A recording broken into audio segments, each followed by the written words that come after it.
মাগো, আমার শোলক বলা কাজলা দিদি কই? বাঁশ বাগানের মাথার উপর চাঁদ উঠেছে ওই।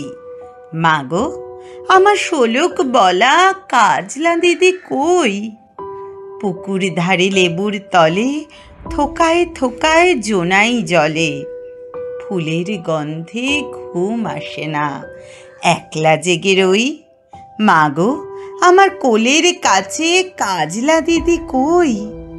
সেদিন হতে দিদিকে আর কেনই বানা ডাকো?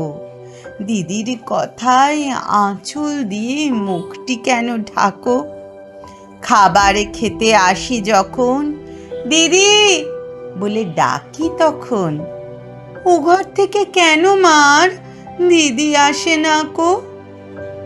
আমি ডাকি তুমি কেন মা চুপটি করে থাকো? বল মা, দিদি কোথায় গেছে?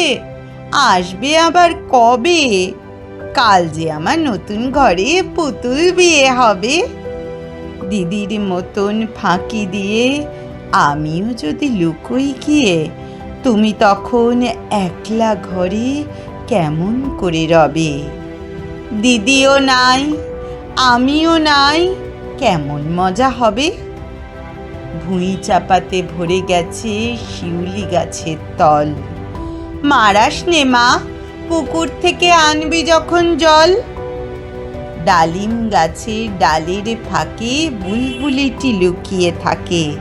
উড়িয়ে তুমি দিও না মা, ছিঁড়তে গিয়ে ফল। দিদি এসে শুনবে যখন, বলবি কি মা বল? বাঁশ বাগানের মাথার উপর চাঁদ উঠেছে ওই। এমন সময় মাগো আমার কাজলা দিদি কই? লেবুর তলে পুকুর পাড়ে ঝিঝি ডাকে ঝোপে ঝাড়ে।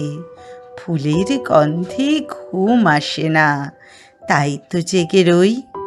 রাত্রি হলো মাগো, আমার কাজলা দিদি কই? কবিতাটি ভালো লাগলে অবশ্যই লাইক এবং সাবস্ক্রাইব করবেন এবং কমেন্টে জানাবেন। পরের দিন আসবো নতুন কোনো কবিতা নিয়ে। সবার জন্য রইল অনেক অনেক শুভকামনা ও ভালোবাসা। ধন্যবাদ।